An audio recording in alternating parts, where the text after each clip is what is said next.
All right, so today we're going to talk about three very important log properties. And let's just jump right into the first of those three properties. This is called the product property. Hopefully, when you see the word product in a math context, you understand that that's the answer to a multiplication problem. So here's what the product property says for us. Here's what it does. It allows us to do one of two things. We can take multiple logarithms. Here I'm showing two.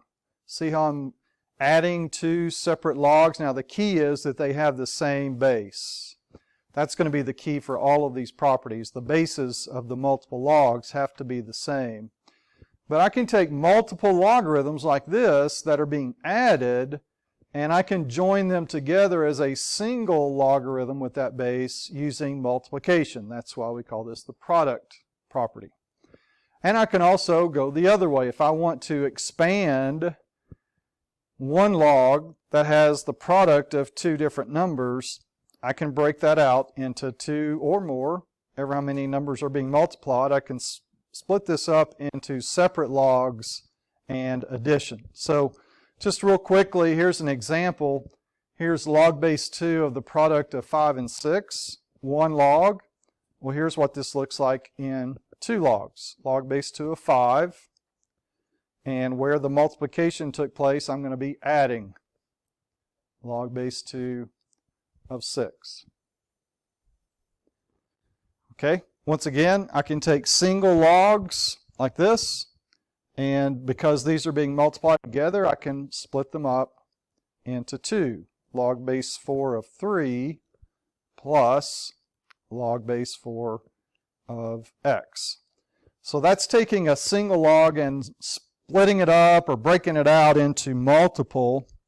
And now let's go the other way. Here's two logs, and this is what we do most of. We take multiple logs and we turn them into a single.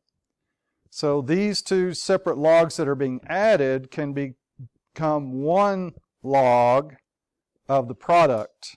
And you don't have to show this step right here. I just want to show you, reinforce what's happening. One single log of the product of 12 and 3, really all you have to do is say that it's log 36. The one here at the bottom, two different logs, they have the same base. So the product property says I can write that as a single logarithm, base 3, of 27. And in cases like this is kind of like what you did on your last test. I want you to evaluate.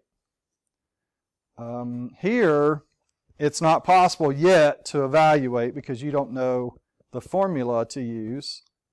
To evaluate 10, remember if there's no base showing, it's understood to be a base 10. This means 10 to some power equals 36. Well, I don't expect you to know that. I do expect you to know this one, however. This means 3 raised to some power equals 27. And when I evaluate a log, it means tell me what the exponent is that's required, and what would that be? I hope you're saying that's 3. Okay, so this is an example of the product property where addition is involved. We can take multiple logs that are being added and condense them into a single using multiply. Well, here's the quotient property. Well, quotient is the answer to a division problem. Division is just the opposite of multiplication. So you probably figured it out. Now, instead of using addition, we're going to be using subtraction, the opposite of addition. So this says that if I have one single log of a given base of two numbers being divided, I can break those up into multiple logs using subtraction. And vice versa. I can put two logs together that are being subtracted as long as they have the same base and write it as a division problem. So I gave you one here that is already done. Notice how log base 2 of 5 divided by 6 gets broken up into two separate logs. Here's another example. This would be log base 4 of 2. And where the division is, I'm going to be separating it with subtraction. Log base 4 of y. The next example, I've got 2 logs, so we're going to be going the other way. A lot of our exercise in this lesson is using these properties going back and forth, and that just helps you learn them better. These 2 separate logs can be joined together as one, and it would be log base 3 of 8 divided by 2. And you don't have to show 8 divided by 2, you can just write 4. Here's another example, 2 separate logs. Key is they have the same base. Again, these properties don't work if the bases aren't the same. So this would be log base 5 of 50 divided by 2, which is 25. Well, much like we had in the previous example, I don't expect you to evaluate this. 3 to some power equals 4. Well, that's a decimal. You'll learn how to do that with the calculator very soon. I do expect you to do this. 5 to some power equals 25. You can do that in your head. That power has to be 2. So be on the lookout for opportunities where you can evaluate logarithms. Yes, sir? Well, they're going to have the same base. Because that's a great question. The whole point of this is to drill these properties. So you don't have to worry about being tricked. All of these are going to have the same base.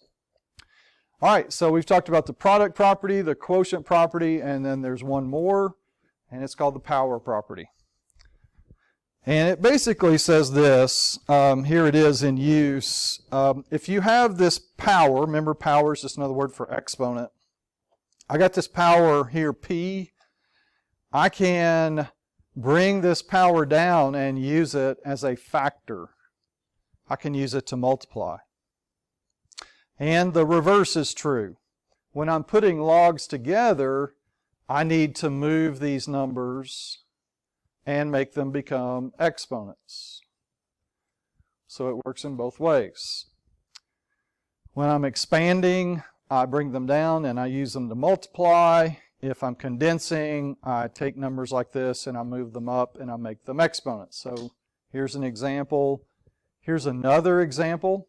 You notice using the power property, I could rewrite this as 5 times log base 2 of 6.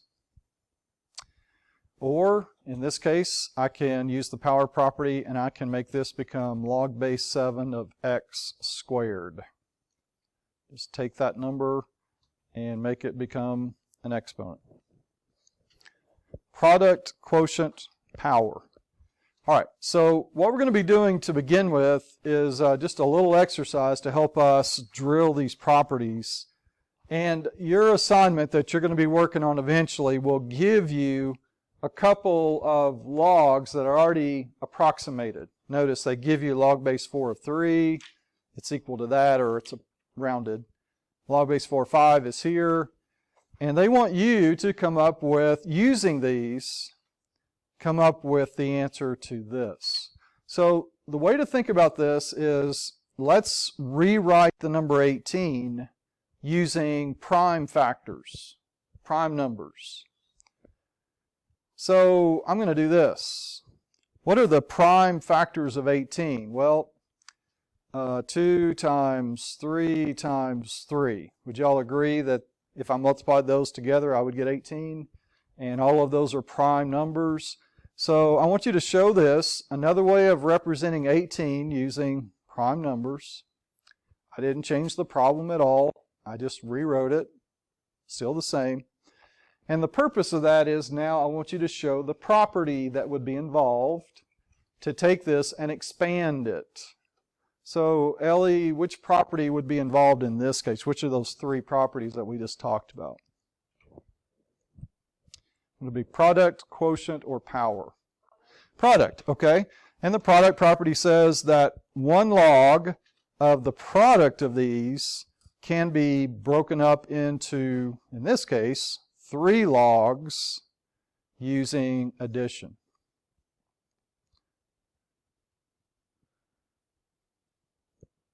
So don't skip steps. The whole point of homework is to drill and practice, and you're trying to get familiar with these properties.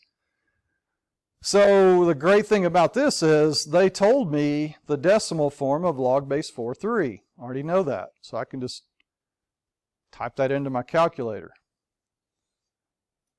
They didn't tell me, however, what log base 4/2 is, but you know how to find that. It's kind of like one of your test problems. This means if I take 4 as a base and raise it to something, I should get 2. Well, what is that required exponent? 4 raised to what power is equal to 2?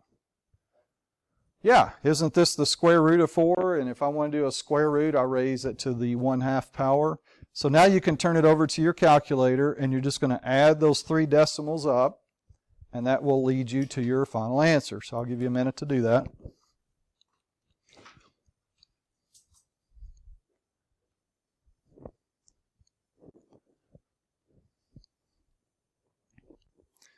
And Hannah, when you get that, let me know what you got.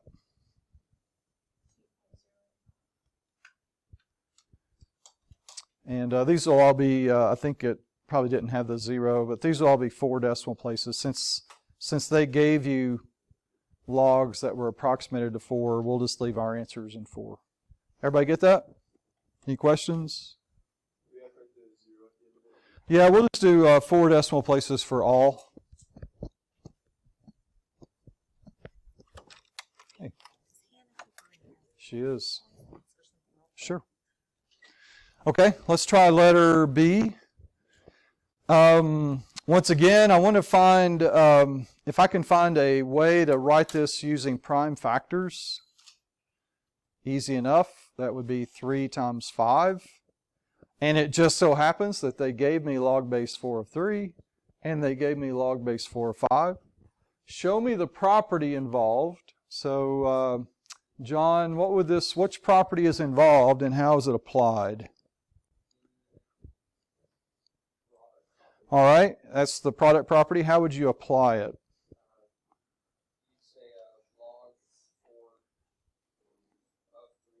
Log base 4/3.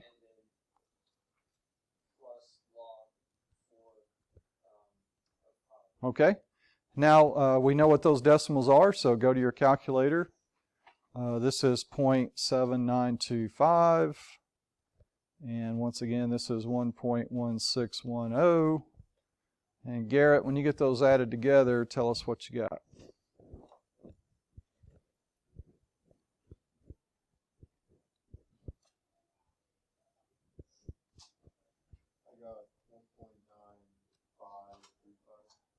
Okay, everybody agree with that?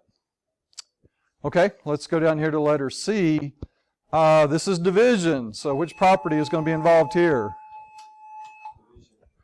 The quotient property, and I will finish. So this is going to be the quotient property, and so it would look like log base 4/5 minus log base 4/3. And we're given both of these, so log base 4/5 is 1.1610. And we'll be subtracting 0.7925. And grab our calculator, and we'll get our final answer. And that is 0.3685. All right, we got a few more of these, so here's another application of the quotient property. And so I notice that I've got one single log of a division problem, so I'm going to write that out as 2 separate log base 4 expressions, log base 4/3. And since they're being divided, I'm going to subtract log base 4/4. Log base 4/3 was given, so that's 0.7925. Log base 4/4 was not given, but that's another one that we should be able to figure out because it means 4 as a base raised to some power equals 4. And so that's going to be 1. So we just go to our calculator and we do 0.7925 minus 1. And we get negative 0.2075.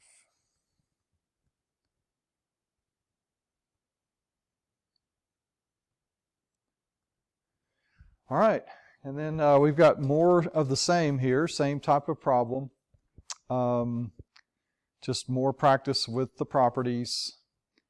And notice here, log base 4 of 30, I could write this, take what you're given, and if you notice, we have 2 times 3 times 5, that equals 30. So let's write that as the product of those three numbers so that we can apply the product property. Log base 4 of 2 plus log base 4 of 3 plus log base 4 of 5. And we take what we're given, these decimals, 0.5 plus 0.7925 plus 1.1610. And when we add all these together, we will have our final answer. 0.5, 0.7925, 1.1610. That's 2.4535. All right, and then this one, log base 4 of 20. I'm trying to use what I'm given, and I could write that. Just think of the prime factors of 20. Log base 4 of 2 times 2 times 5. And now we're going to use the product property again. Log base 4 2 plus log base 4 2 plus log base 4 5. So to get our answer, we'll do 0.5 plus 0.5 plus, and then log base 4 5 again is 1.1610. So in our calculator, that should be 2.1610. All right, and just a few more. This is the quotient property. Log base 4 of 2 minus log base 4 of 3. Log base 4 of 2 is 0.5. Log base 4 of 3 is 0.7925. And so, once again, turn it over to our calculator. 0.5 minus 0.7925. And that is negative 0.2925. Log base 4 of 9, I could do 3 times 3. Log base 4 of 3 times 3, so that I can use the product property. I want you to show these properties as you work through these. Log base 4 of 3 is 0.7925, and we just add that to itself. And go to the calculator and come up with our answer. 0.7925 plus, and that's 1.5850. And then finally, I think this is our last one. Log base 4 of 8. So we can think of that as log base 4 of 2 times 2 times 2. And then this is what it looks like with the product property.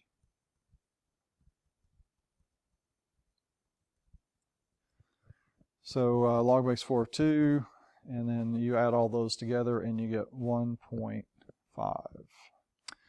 Okay, so more practice with the properties. This will be the last type of problem we do. So I want you to take these multiple log expressions on this slide and make them become one log expression. So this is the product property. And as a single log, that would be log, remember the base is 10, understood. And it would be 7 times 2, which you don't have to show that, but I just wanted you to see what actually is happening here. So my final answer here would just be log 14. Here I've got 2 logs being subtracted, same base, and so as a single log, that would be 9 divided by 3. So my final answer here would be log base 2 of 3. Before I can put multiple logs together as a single log, I need to move these numbers that are being multiplied, and that's what the power property allows me to do. So first thing I have to do is move that 5 and make it become the exponent for 3. And now I can put these together. We can go ahead and do log 3 to the 5th. 3 to the 5th is 243. So 2 logs need to become 1, so we're going to do log of 243 times 4. So go to your calculator, 243 times 4, and that's 972. All right, and then we have this one. Again, before you can combine logarithms, you need to move numbers that are being multiplied. So I'm going to rewrite this so that it looks like this. And 6 squared, I just wanted you to see it, but 6 squared is actually 36. So let's just replace 6 squared with 36. Now I would suggest when you've got more than one property involved, just go left to right and just do them 2 at a time. Here's the quotient property, and I'm just going to bring down plus log 3. And we could reduce this, but now let's do the product property, which means I'm going to multiply 8 over 36 times 3. And it starts like this, but I want you to reduce if you can in cases like this. And 12 divides into both of 24 and 36, so this should be log 2/3.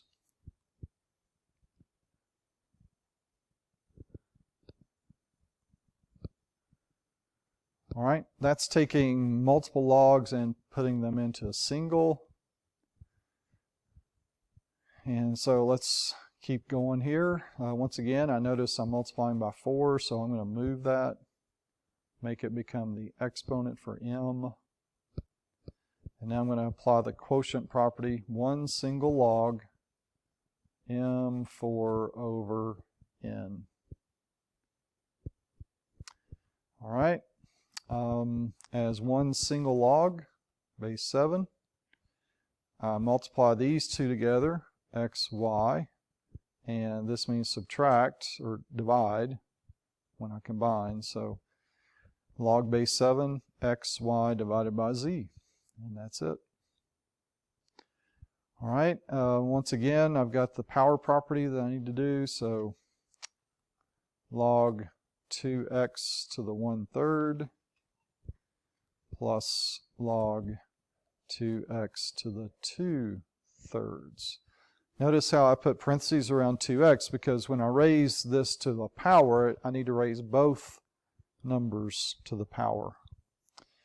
So remember, if your bases are the same and you're multiplying, which is what we're doing here, this is the product property, then I keep the base and I just add the exponents.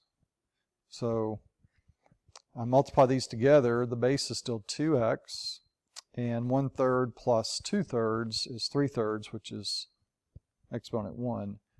So my final answer here is just log 2x.